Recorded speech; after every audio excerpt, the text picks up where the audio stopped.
What's going on, YouTube? Back at it with another video, and look, we got a girl's imaginary friend comes to life, but the imaginary friend kills everybody that bullies her. What the fuck? Like, everybody gotta die. Like, even if you were just like, hey, big head, you want me to get him? Like, no, he's just flirting. My fault. Like, god damn. That nigga said, hey, big head, cause they sneaking around. This shit crazy.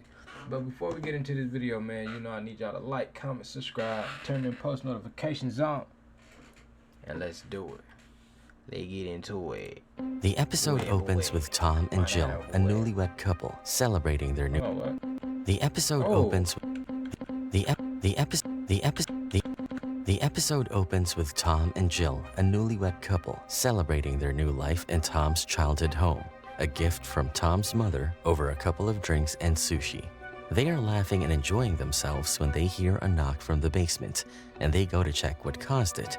The basement is full of boxes containing Tom's childhood memories with Jill, as they have known each other since childhood. Damn. Suddenly, a little dog appears from behind the closet and dashes upstairs, surprising them. Tom and Jill chase the dog, baffled and clueless as to where it came from and whether to keep it. Later that evening, Tom invites his friend Jason and his girlfriend to their place for dinner, where they discuss memories from the past and also Jill's old drawings of a character she named Pretzel Jack that they found in the basement. Jill elaborates that she had visited a circus and seen a contortionist, and, inspired by him, she made her own contortionist clown character, which she would draw in the stories she wrote. The next day, the couple goes to the store to get supplies when Jill notices Tom talking to a woman, Sarah. And when they return home, Jill confronts Tom about the woman and asks if he has had an intimate relationship with her. Tom like, man, what the fuck? We just met today at the mall, at the grocery store. I'm walking with you my lady. What are you talking about? Yeah, Tom, what you doing, man? Did you just meet her today or not, nigga? By the look of your face, you look like you're thinking of a lie. Like, Brittany, how did you know her name before you walked up to her? I guessed it. All white girls named Brittany, I think. No, nigga, no.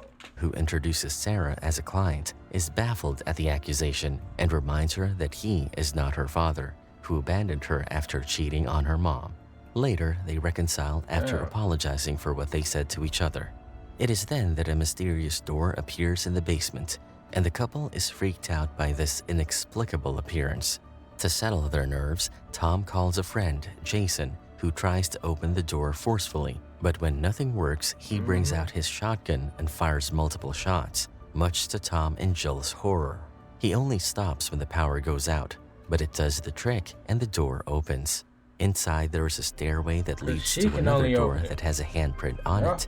Jason is forbidden from using his gun again, and the three decide to ask their neighbor if they could see his basement, as they suspect that he might have created the passage to sneak into their house, but can't find anything suspicious in the neighbor's basement, and after apologizing, they leave. Over the next few days, they try everything to open the door and even call help, but nothing can open that door. One day, alone in the house, Jill goes to the basement after hearing some noise. She reaches the second door and, on a whim, places her hand on the hand imprint, which, surprisingly, opens the door. She looks around and sees a terrifying clown that whips around and bends unnaturally before running past her. Jill immediately whips around and bends. What? Nigga, I would've tried to get the hell out of there. Would've ran to the wall. It's dark as hell. You happy to see me? I'm scared as fuck. As a motherfucker. Hell no, nigga. You ain't my friend. I don't know you for real. Unnaturally before running past her. Jill immediately calls the police and tells them that the intruder was already inside the house, but at that moment, they can't do anything more than keep an eye on the house for the night.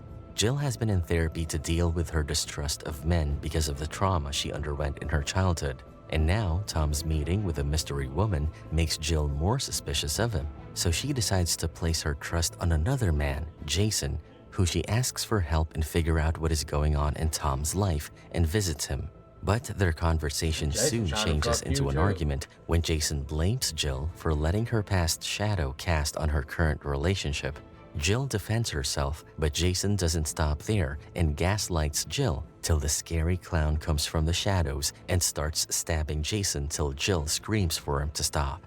The Damn. murder soon comes to light, and the investigating officers question a shell-shocked Jill at her home as she is prime suspect in Jason's murder. But something the officer said strikes Jill, and that night she goes to the basement to look at the drawing pad that has many drawings of Pretzel Jack. She can't unsee the uncanny resemblance between the character she created and the clown that fatally attacked Jason. Since then, she has been having flashbacks from her childhood about a mysterious door that was in the house she lived in, or not, she can't remember. So to put a rest to these recurring thoughts, she visits her childhood house and the new owner graciously welcomes her. While inside the house, Jill manages to sneak into her room, but she can't find the door she saw in her flashbacks. So to cross-check if she missed it somehow, she sneaks inside the house once the owner has gone out to walk her cat. Jill walks into her old room and tears down the wallpaper that covers where she saw the door. And as she suspected, there is a door that is smaller than the one in her current house. She opens the door to find something peculiar inside that resembles a human figure but is too distorted to make out clearly. Jill is now convinced that Pretzel Jack has somehow come to life, and when she sees a glimpse of him in her bedroom, she screams for help. But when Tom checks and finds no one, he questions her sanity. Similarly, her therapist doesn't show any interest in what she's saying and, much to her chagrin, recommends her medicines, making her leave the session midway. When nobody believes her, Jill turns to yet another man, her neighbor Ian, who listens to her without judgment. Jill feels another man, her neighbor. She gonna turn to a nigga that's feeding Kool-Aid to birds. I need your help. There's a... First of all, how you even explain that to somebody? Like, I made up this guy in a book and now he's alive killing people. That's who killed Ricky. Like, what? Damn, that's crazy. Ian, who listens to her without judgment. Jill feels she can freely talk to him, so she confides in Ian about Pretzel Jack and how she believes she created the entity that killed Jason. Ian seems to understand her and presents his notion of the contortionist, describing him as her protector, and correlates his action to Jill getting angry at the people. He also confides in Jill and tells her that when he was a kid, he also drew himself a friend, a very tall character aptly named the Tall Boy. On the other hand, Tom has secrets of his own, as he secretively gives Sarah's baby a toy at the park. And there's this mysterious woman with whom he occasionally meets and talks about Sarah and how much the baby looks like him, indicating that he might have fathered a child with her. These meetings are strange and unconventional therapy sessions take place in which the woman provides Tom with a sensory deprivation pool to take his mind off the recent events and all other things happening in his life. But it is weird that she has cameras installed in therapy rooms through which she keeps an eye on Tom without his knowledge. Meanwhile, Jill has just fuck, freaky old wank bitch. She supposed to be a therapist and tell these black men to go lay in a pool, and when they lay in a pool, she wash them and finger herself. Oh, she wicked. She could have just been like she horny, nigga. We fuck around with her the little time down. Even I'm done. I'm already cheating. But dang, you had to get weird with it. Now I gotta go home. Reached home after she met with Ian when Tom gets a call on his laptop. Jill decides to take it since he's not home and is shocked to hear a child crying from the background and Sarah warning Tom not to come anywhere near her family again or she will call the cops on him. A furious Jill cannot believe her suspicions are coming true, all this while when she was made to feel she is in the wrong.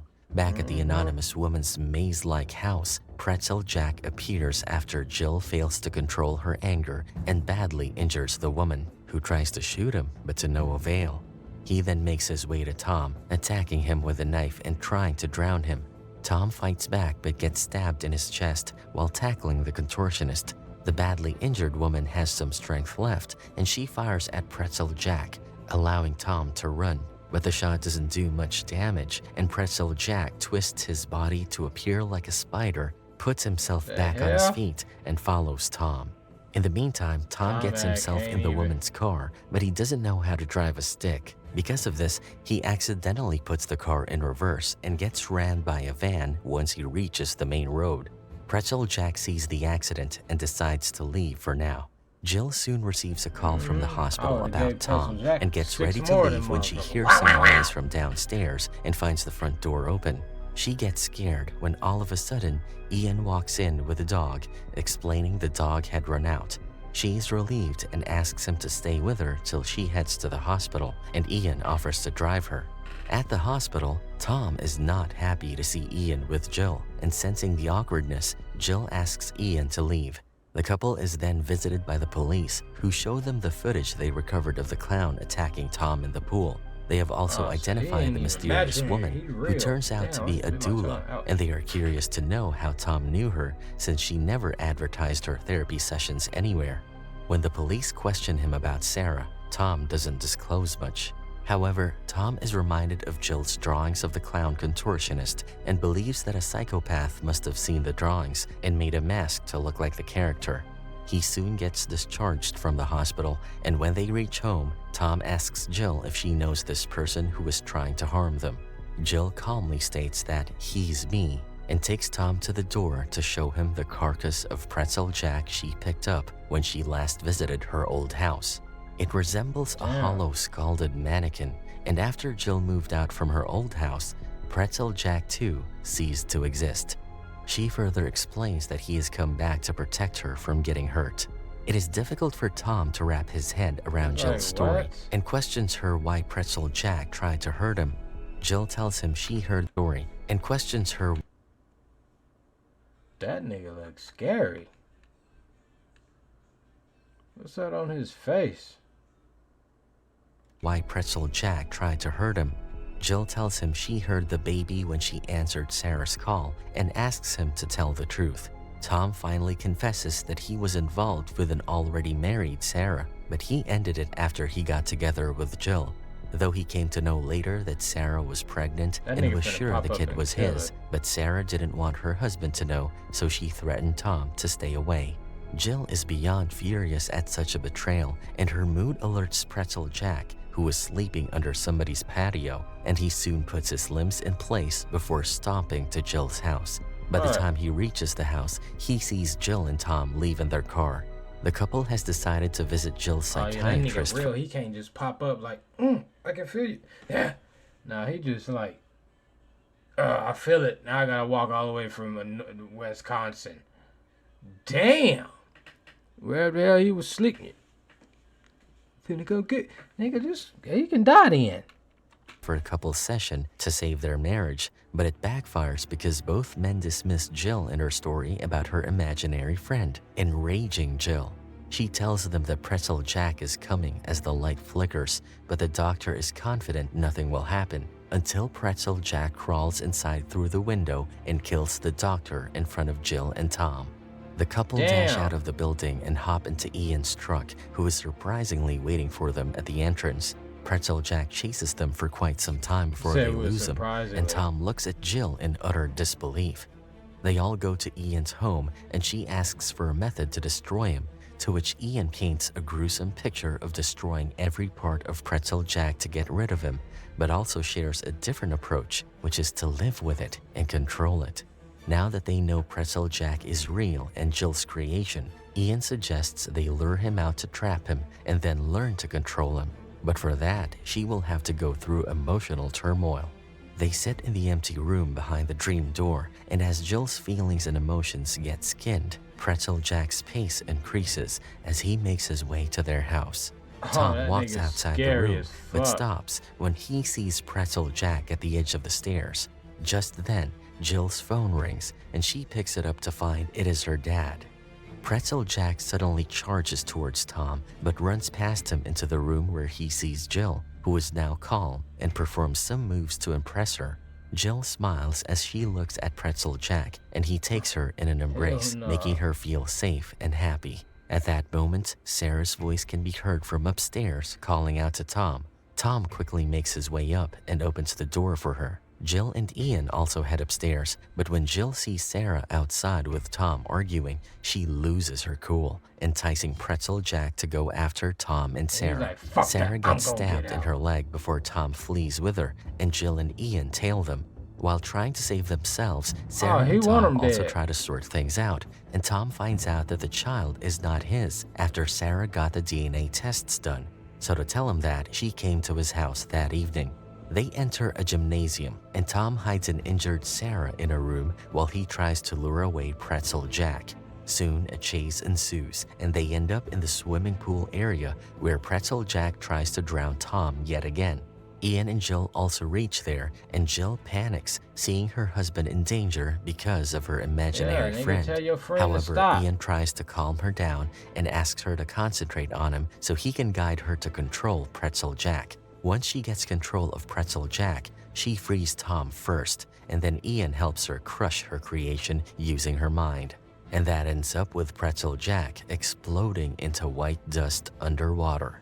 Simultaneously, Jill and Ian fall to the floor, and Jill's ear bleeds. They take Sarah to the hospital, where the situation gets awkward as no one talks to the other. So Sarah asks to have a moment alone with Jill and tells her that Tom doesn't have an illegitimate child with her, putting an end to Jill's suspicions. Yet she doesn't feel at ease because Tom lied. Outside the room, Tom and Ian stand waiting, but Tom doesn't trust Ian and wanders off to avoid being in his company, but ends up meeting the detectives. Meanwhile, Jill asks Ian to give her a ride, but tells him she doesn't Somebody gotta die though. Somebody got to, right? Ain't nobody die out of them. to go home and wishes to learn to control her mind. Ian takes her to his family's summer home, and a feeling of deja vu suddenly engulfs Jill as she enters the house. Ian prepares the bed for her, and once she's asleep, he goes through her phone, where her dad has left dozens of messages and calls asking her to meet him. After being grilled by the detectives at the hospital, Tom returns home, tired. He calls for Jill, but when no one answers, he reaches out for his phone and finds a message from Jill's dad, Bill, who sounds panicked and asks Tom to tell Jill to meet him as soon as possible, as he has something very important to share about his family. The scene then shifts to a motel, where Bill is drinking. When he hears a knock at his door, he rushes to find it is Ian, who addresses him as Dad, indicating Jill is his half-sister. Ian despises his dad and conjures Tallboy, who gouges Bill's eyes, killing him instantly. Moments later, Tom reaches the address Bill had mentioned in his voicemail and sees Ian leaving the same motel. Tom goes into the motel looking for Bill, but the room Bill had mentioned is empty, as if he was never there. The next day, Ian starts training Jill and reveals he created her dog, which astonishes her. After finding her phone smashed, she can't shake an inexplicable feeling and steps out of the house for some fresh air. Unbeknownst to her, Tallboy is keeping a vigil on her. Once back inside, she hears rustling from within a closet. She opens it to find a stuffed dog toy that looks exactly like she had when she was a little girl. Fear grips her immediately as she realizes something is very wrong. But she composes herself before Ian and says she needs to go home. Back at the house, Tom spots his dog's twin that takes him into Ian's home, and after finding no one's home, Tom snoops in to find Jill's pictures and proof that reveals Ian is Jill's half-brother. Ian and Jill return home and find Tom inside the house with all the pictures, and he confronts Ian about it. Jill suddenly remembers why the house looked familiar, because it was the same house where her dad had taken her and her mother a few times, and she had left her stuffed dog there. She puts the pieces together and is furious that he lied to her, but Ian wants her to understand he did everything for her and takes them to show Bill's corpse in his garage, but it is half chewed by hungry dogs that are Ian's creation. Horrified by what she has just witnessed, Jill steps back and yells at Ian to stay away from her and calls the cops. The cops and the detectives soon arrive, and Ian confesses to killing his dad and also takes the blame for Jason's killing. He further states that he needed the condo he lives in to be near Jill, so he put the house owners to rest. He is arrested and taken away by 2 detectives, and as he is being transported, they get stuck behind a school bus and wait for it to move. Just as they are waiting, Tallboy comes from behind, holding drilling machines, and brutally kills the detectives. Jill and Tom reconcile after the time apart and realize how much they love. That nigga's an evil villain now, just controlling Tallboy. And all they gotta do is kill Tallboy, right? Yeah, they just gotta bah, and he gonna do, he can't do nothing no more. This nigga probably got 600 imaginary friends. What the hell? Of each other. Tom steps out of the house to see Ian standing on his porch, covered in blood. Tom calls a cop who is at the neighboring crime scene, but to his horror, Ian makes Tallboy slay the cop. Tom tries to run inside, but Ian has already conjured a door behind Tom, through which a red hooded entity stares back at Tom. Jill calls out to Tom, but he doesn't answer, so she goes out and finds the body of the cop and a message for her, asking her to meet at the ghost neighborhood, written by his blood. In the ghost neighborhood, Tom is seen being dragged by the Tallboy into a building under construction, and he stops near Ian, who has just finished eating to keep up his strength. He confesses that he loves Jill in a pure, uncomplicated way and sees them being connected by the abilities they possess, much to Tom's disgust. But Tom doesn't stay longer to hear his nonsense and makes a run for it as soon as he gets a chance and finds him being pursued by the Tallboy. Meanwhile, Jill arrives at the ghost neighborhood in search of Ian. Unbeknownst to her, the hooded entities are following her, and when the security guard tries to stop her, those entities attack the security guard, stabbing him to death. Jill gets appalled and runs to hide from them, and Tallboy revving his drill nearby. She soon finds Tom, but after he forces himself onto her, she realizes it is not Tom, but Ian's creation with a psyche so he can feel Jill. Upon realizing this, she flees, and Tom's dog. Imagine controlling all them motherfuckers at one time. Yeah, that nigga in there having seizures and shit. Okay, you go do it. Go get. Yeah, nigga, you can't control all that shit. You forgot you gotta control yourself too. Yeah, nigga, he in there dying, having a stroke. Doppelganger chases her till she impales him with a piece of fence. Just as the fake Tom breathes his last, the real Tom comes, and to prove that he's real, he cuts himself with a nail, showing Jill his crimson blood. Jill finally breathes a sigh of relief and hugs Tom. It is the following day, and they step out in the open and soon get chased by Tallboy. They hide in a house where Jill concentrates on conjuring Pretzel Jack, while Tom distracts Tallboy. Just as Tallboy is about to attack her, Pretzel Jack appears, and an epic showdown between the imaginary friends of the part siblings begins. Not even real. In no time, Pretzel Jack snatches Tallboy's drill and cuts his head in half, eliminating him. To put an end to their ordeal, Jill suggests they finish Ian. Ian knows what's coming next, so he runs and uses the last bits of his energy to revive Tallboy. He continues running, and the trio tails him into another abandoned home. Jill finds Ian in a room with dozens of different colored rooms. Ian is not ready to give up on Jill and starts tackling her, which is witnessed by Pretzel Jack. But before he can rescue Jill, he is attacked by the now revived Tallboy, who splits Pretzel Jack's body in half. Soon after, Tom reaches there, and the couple stabs Ian in his heart. Tallboy runs towards them to stop them from hurting his creator, but he accidentally pierces Ian's body with his drill as Jill and Tom jump out of the way. Ian suffers a lot before he dies, making Tallboy and all the doors vanish. Sometime later, we see Jill and Tom are parents to a beautiful baby who has inherited Jill's ability and can conjure entities who can become killers anytime. I'm gonna say, watch it. Little baby done made a damn door the whole time. What the fuck is she doing? Ugh. Yeah. That's gonna be the end of this video, man. God damn. Why would it end like that? What do these niggas got? 222. Y'all see it? 222. 20, 20. 2010 20 on my mama. That's what I'm saying. This shit is right here in the pudding. I'm gone, y'all. Peace, chicken grease. I'm out. Y'all have a good day.